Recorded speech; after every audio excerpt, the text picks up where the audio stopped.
Good morning. Rajinder Kumar is standing in front of you, and Rajinder Kumar has come with a new purpose.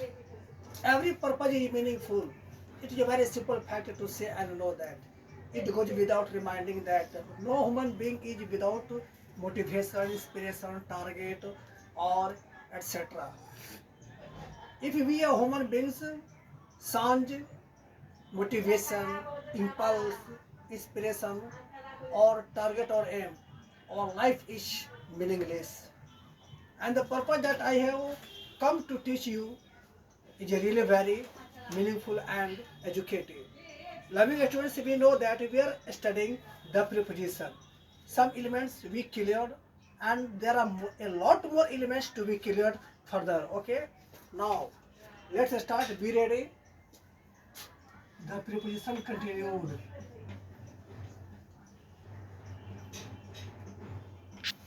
The preposition continued.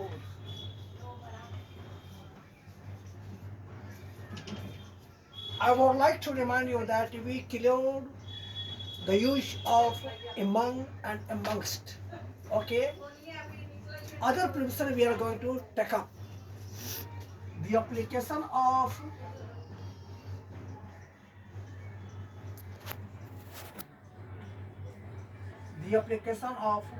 amid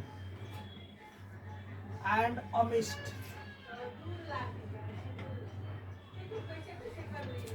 I have mentioned how the application of amid and amidst. Be careful. We are under the observation of prepositions.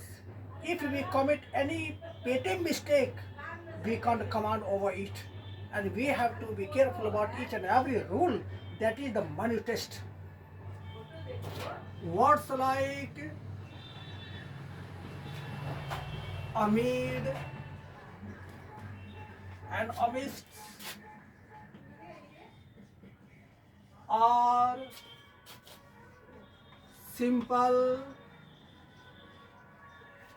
words prepositions. They are just tantamount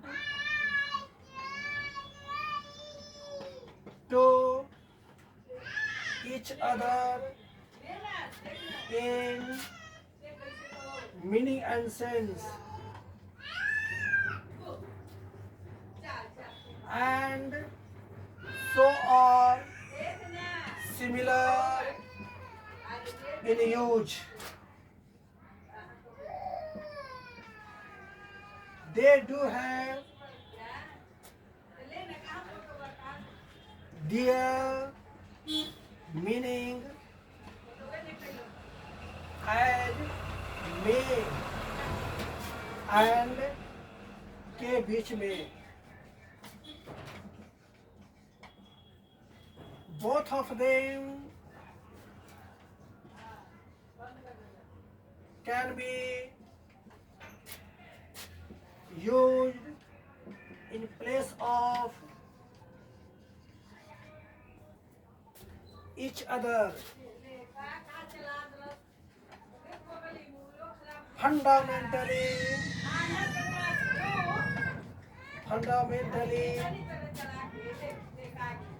words like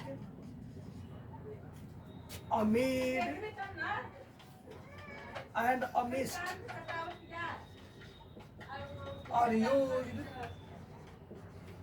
to refer to. Now I am reading from the above. The application of amid amidst. Words like amid and amidst are simple words prepositions. They are just tantamount to each other in meaning and sense, and so are similar in use. They do have their meaning as me and ke beech mein in Hindi. Both of them can be used in the place of each other. Fundamentally, words like amid and amidst are used to refer to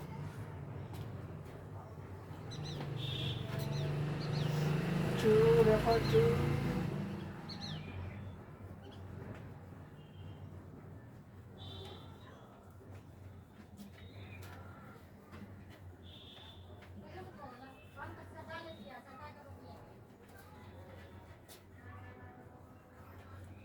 life is a journey. It's a journey of education. Where there is education, there is progress and development. Suppose we do have everything. Everything means wealth, property, reputation, name and fame. But we don't have educational life. All powers are one side and education is one side.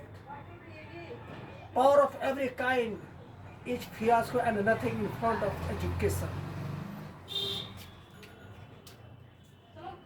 Fundamental words like amid and amidst are used to refer to indefinite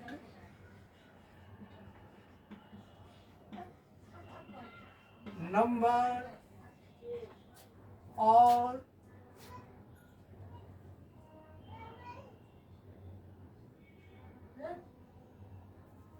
definite number of persons and countable things. They are used to refer to indefinite quantity of uncountable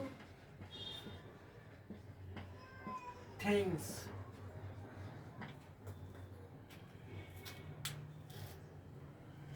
Words like amid and amidst are used to refer to indefinite number of persons and countable things.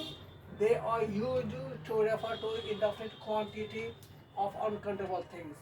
This is the basic rule, and we have to understand this rule with the help of some examples which are in Hindi, and I think you are quite eligible to understand and grasp the examples. It is said that examples are better than theory, but if the examples are proved in the perfect way and order,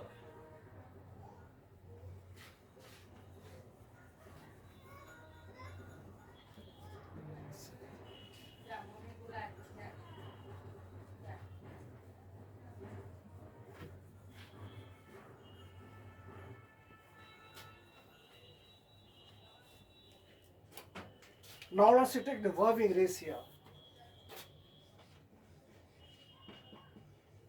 Verb ratio. The first sentence, मैं मेला में खो गया. This is the first sentence as example. मेरा अंगूठी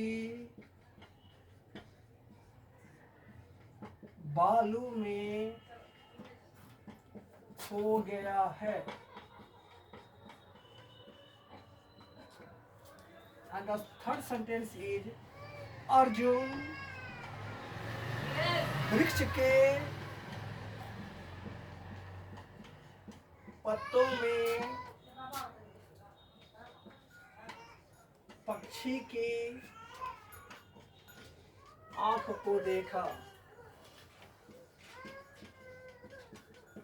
Now let us consider the three different given sentences of Hindi as examples. In the given sentences, we do find the word of Hindi में as a preposition. Okay, मैं मेला में खो गया. The first sentence says that the word fair or mela, where we find a large number of people, and that large number of people is indefinite persons. Okay, I lost amid or amidst the fair. The second sentence, मेरी अंगूठी बालू में खो गया है. बालू whose spelling or word in English is sand.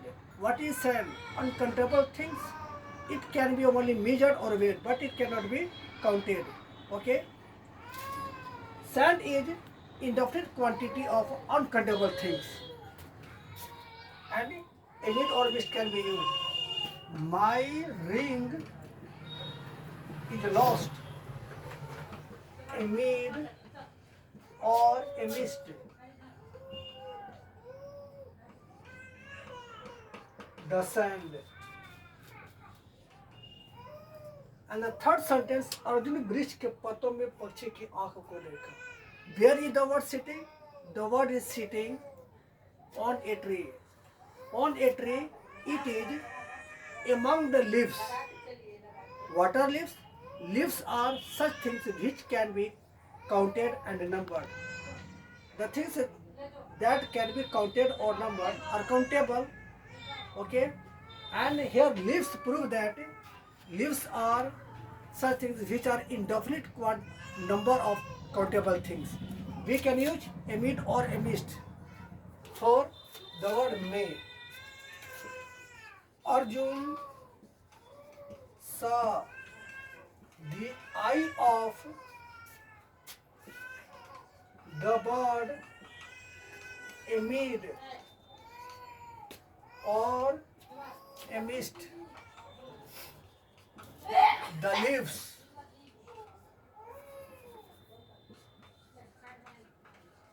of the tree. Now we have to understand words like amid and amidst are simple word prepositions. They are just equivalent to other prepositions like among and amongst in meaning and sense, but a little difference with a little variation. Amid and amidst bear the meaning of Hindi as may and ke beech mein. Both of them can be used in place of each other because both bear the same meaning. The rule says that amid and amidst are used to indicate indefinite number of persons and countable things, and they are used to refer to indefinite quantity of things. Quantity means what? With that which cannot be counted but only can be measured. The sentence proves that Mela, fair, where we can find a large number of people. People are countable, but here indefinite or in an uncertain way and sense. Balu, sand, that is uncountable, which can be measured. Okay, uncertain quantity or indefinite quantity. Patto means leaves, that is countable, and here pata and leaves indicate that indefinite quantity of countable things. In that sense, amid and amidst are used. Okay, understand and create more sentences. Frame more sentences using amid and amidst your practical life. Okay, see you later. Thank you.